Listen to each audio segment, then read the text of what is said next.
అందరికీ నమస్కారం. ఛత్తీస్గఢ్ రాష్ట్రం బీజాపూర్ జిల్లాలో ఒక దుర్ఘటన జరిగింది. మావోయిస్టులు జరిపినటువంటి ఐఈడీ దాడుల్లో 9 మంది ఏదైతే డిఆర్జీ జవాన్లతో పాటు బస్తర్ ఫైటర్లకు చెందినటువంటి 9 మంది జవాన్లు మరణించడం బాధాకరం. ఏదైతే ఆపరేషన్ కగార్లో భాగంగా ఆపరేషన్ పూర్తి చేసుకుని తిరిగి వస్తున్నటువంటి తరుణంలో సుమారు 12 వాహనాలతో కూడినటువంటి ఏదైతే ఓ కాన్వాయ్ ఉందో ఈ యొక్క భద్రతా బలగాల కాన్వాయ్ మీద ఐఈడీ దాడి జరపగా అందులో ఒక వాహనం చిల్లా చెదురు అయిపోయి అందులో ఉన్నటువంటి జవాన్లు మరణించడం బాధాకరం. నిజంగా ఈ పోరాటం ఇంకెన్నాళ్ళు ఇటు భద్రతా బలగాలకు కావచ్చు, అటు మావోయిస్టులకు కావచ్చు, ఈ దేశానికి స్వాతంత్రం సంపార్జన నాటి నుంచి నేటి వరకు కూడా ఈ పోరాటం కొనసాగుతూనే ఉంది. కానీ మావోయిస్టుల ఉనికి రోజు రోజుకు పెరుగుతూ పోతుందే కానీ ఎక్కడా తగ్గడం లేదు. ఏదైతే భారత ప్రభుత్వం, భారత హోంశాఖ మంత్రి అయినటువంటి అమిత్ షా గారు 2026 నాటికి భారతదేశంలో ఉన్నటువంటి మావోయిస్టులందరినీ చంపి మావోయిస్ట్ రహిత దేశంగా ఈ దేశాన్ని తీర్చిదిద్దుతామనేటువంటి ఆలోచనతో ఆపరేషన్ కగార్ని మొదలుపెట్టారు భారత ప్రభుత్వం, కేంద్ర మంత్రి అయినటువంటి అమిత్ షా గారు. నిజంగా ఈ యొక్క మారణ హోమంతో శాంతి నెలకొల్పబడుతుందా? ఆయుధపు గొట్టంతో, తుపాకీ గొట్టంతో స్వాతంత్రం వస్తుందా? లేకపోతే ఈ మావోయిస్టులను చంపినంత మాత్రాన ఈ యొక్క సమస్యలకు పరిష్కరించబడతాయా? అసలు ఈ మావోయిస్టుల యొక్క లక్ష్యం ఏంటి అనేటువంటి అంశాల గురించి మనం లోతుగా మాట్లాడుకునేటువంటి ప్రయత్నం చేస్తే, మావోయిస్టులు కావచ్చు, తిరుగుబాటుదారులు కావచ్చు, ప్రజాతంత్ర పోరాటాలలో భాగంగా ప్రజలు ఎదుర్కొంటున్నటువంటి సమస్యలపై ప్రజల గళమై ప్రజల పక్షాన పోరాటం చేయాలన్నటువంటి ఒక ముఖ్య ఉద్దేశంతో ఏదైతే రైతాంగ సమస్యల మీద ప్రారంభమైనటువంటి ఉద్యమాలే నాటి మావోయిస్ట్ ఉద్యమాలు కావచ్చు, నేటి మావోయిస్ట్ ఉద్యమాలు కావచ్చు. అనేక మనందరికీ తెలుసు, తెలంగాణ ప్రాంతంలో కావచ్చు, ఆంధ్రాలోని శ్రీకాకుళం ప్రాంతంలో కావచ్చు, ఇలా అనేక రాష్ట్రాల్లో, ఒరిస్సా కావచ్చు, ఛత్తీస్గఢ్ కావచ్చు, అనేక రాష్ట్రాల్లో ఈ యొక్క మావోయిస్ట్ ఉద్యమాలు, అనేక ఉద్యమాలు జరిగాయి. నాటి నుంచి నేటి వరకు కూడా ఇటు భద్రతా బలగాలకు మావోయిస్టుల మధ్య అనేక ఎదురుకాల్పులు కావచ్చు, దాడులు కావచ్చు జరగడం, అనేక మంది మావోయిస్టులు మరణించడం, అనేక మంది భద్రతా బలగాలు మరణించడం, ఇలా వరుసగా మరణిస్తున్నారే తప్ప వీరు సాధిస్తున్నటువంటి సాధన ఏంటి, వీరి యొక్క లక్ష్యం ఏంటి, వీరిని చంపితే వాళ్ళను చంపితే వస్తున్నటువంటి లాభం ఏంటో నేటికి కూడా ఈ దేశ ప్రజలకు కావచ్చు, ఈ దేశంలో ఉన్నటువంటి సామాన్యులకు విదితం అవ్వడం లేదు.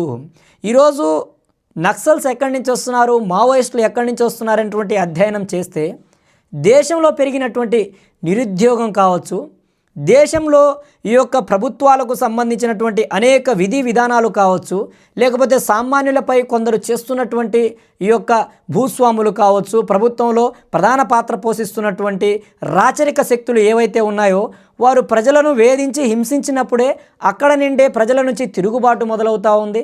ఆ తిరుగుబాటు నుంచే మావోయిస్టులుగా ఈ విధంగా మావోయిస్టు దళాల్లో చేరి వారికి సంబంధించినటువంటి యొక్క పోరాటాలు ఏవైతే ఉన్నాయో వాటిని కొనసాగిస్తూ వస్తున్నారు. ప్రజలకు ప్రభుత్వానికి ఉన్నటువంటి సంబంధ బాంధవ్యాలు ఏవైతే ఉన్నాయో, ఈ గ్యాప్స్ ఏవైతే ఉన్నాయో అవి పూర్తిగా ఫిల్ అయ్యి ప్రజలే పాలనలో భాగమై, ప్రజలే ప్రజాస్వామ్యంలో భాగమై, ప్రజలే వారిని వారు పాలించుకున్న నాటి వరకు కూడా ఈ దేశంలో మావోయిస్టులు అనేవారు తుడిచిపెట్టుకుపోలేరు. ఇది వాస్తవం. ఇది దేశపు ప్రభుత్వాలు స్వాగతించినా స్వాగతించకపోయినా ఇది నగ్న సత్యం. ఎన్నోసార్లు చెప్పాం, భారతదేశంలో మావోయిస్టులకు సంబంధించినటువంటి ఉనికి లేదు, ఉనికి తగ్గిపోయిందని. గడిచిన 4-5 సంవత్సరాల చూసుకుంటే వారి యొక్క ప్రాబల్యం పెరిగింది. వారిని చంపడానికి ఈరోజు కేంద్ర ప్రభుత్వం ప్రత్యేకంగా ఒక ఆపరేషన్ కగార్ని ప్రారంభించాల్సినటువంటి పరిస్థితి ఏర్పడింది.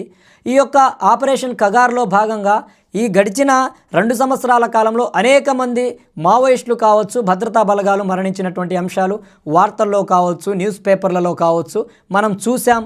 మారిందంటూ ఏమీ లేదు, ప్రాణాలతోనే జరుగుతూ ఉంది. ఒకరి ప్రాణాలు ఒకరు తీసుకుని ముందుకు వెళ్తూ ఉన్నారే తప్ప వీరు సాధించినటువంటి సాధనాలు కావచ్చు, వీరు సాధించినటువంటి పోరాట పటిమ కావచ్చు ఏదీ లేదు. అడవుల్లో సంచరిస్తూ ప్రజాతంత్ర పోరాటాల పేరిట దాడులను చేస్తూ మారణ హోమం సృష్టిస్తున్నటువంటి మావోయిస్టులకు కూడా నేను ఈ సందర్భంగా ఒకటే తెలియజేస్తూ ఉన్నాను. భారతదేశం అనేది ఓ రాజ్యాంగబద్ధమైనటువంటి దేశంగా, దేశంలోనే సర్వోన్నతమైనటువంటి న్యాయస్థానాలను కలిగి ప్రజలకు సంబంధించినటువంటి అనేక సమస్యల పరిష్కారానికి ఈ యొక్క ప్రజాస్వామ్య విధంగానే ముందుకు కొనసాగాలి. కాబట్టి మీరు కూడా జనస్రవంతిలో కలిసి ప్రజాస్వామ్యయుతంగా మీ పోరాటాలను కొనసాగించి భారత రాజ్యాంగానికి లోబడి మీరు చేయవలసినటువంటి పోరాటాలను చేస్తే తప్పకుండా మీరు సాధించాలనుకున్నది సాధించగలుగుతారు. కానీ ఈ అడవులలో, చెట్లలో, పుట్లలో బాధలను అనుభవిస్తూ, కష్టాలను అనుభవిస్తూ, తుపాకులను చేతబట్టి సామాన్యులా మరొకరిన వారిని చంపుకుంటూ వెళితే మీరు సాధించిందంటూ ఏది ఉండదు. కాబట్టి ఈరోజు ఏదైతే తెలంగాణ రాష్ట్రానికి సంబంధించినటువంటి మంత్రివర్యులైనటువంటి సీతక్క గారి తరహాలో మీరు కూడా ప్రజా జీవితంలోకి వచ్చి ప్రజలలో కలిసిమెలిసి ప్రజల్లో ఉన్నటువంటి సమస్యల పరిష్కారానికి పాటుపడి ఆ ప్రజలు ఎదుర్కొంటున్నటువంటి భూస్వామ్య పెట్టుబడిదారి విధానాలకు వ్యతిరేకంగా మీ యొక్క పోరాటాలను కొనసాగించండి. తప్పు లేదు కదా. ఈ విధంగా మారణ హోమం సృష్టించడం అది మీకు, కానీ ఈరోజు భద్రతా వారు మీలాంటి వారే. ఈరోజు నక్సలైట్లలో ఉన్నది, మావోయిస్టులలో ఉన్నది కూడా సామాన్య కుటుంబాల నుంచి వచ్చినటువంటి ప్రజలే. అలానే ఈరోజు భద్రతా బలగాల్లో కూంబింగ్కి వెళ్ళేది కూడా అత్యధిక శాతం ఎస్సీ, ఎస్టీ, బీసీ మైనారిటీలకు చెందినటువంటి ప్రజలే. కనుక ఇప్పటికైనా మీ యొక్క ఆలోచన తీరులో మార్పులను తీసుకుని ఈ యొక్క అడవులను వదిలి ప్రజా జీవితంలోకి వచ్చి ప్రజలలో కలిసిమెలిసి పోరాటాలను కొనసాగించి మీరు చేయవలసింది చేయాలని నేను మీకు విజ్ఞప్తి చేస్తూ ఉన్నాను.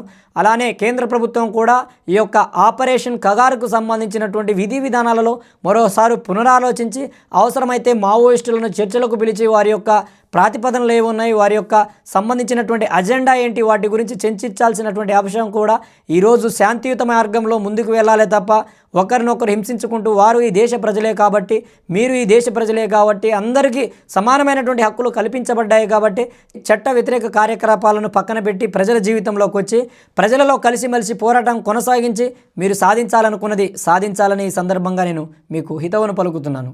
జై భీమ్, జై భారత్, జై హింద్.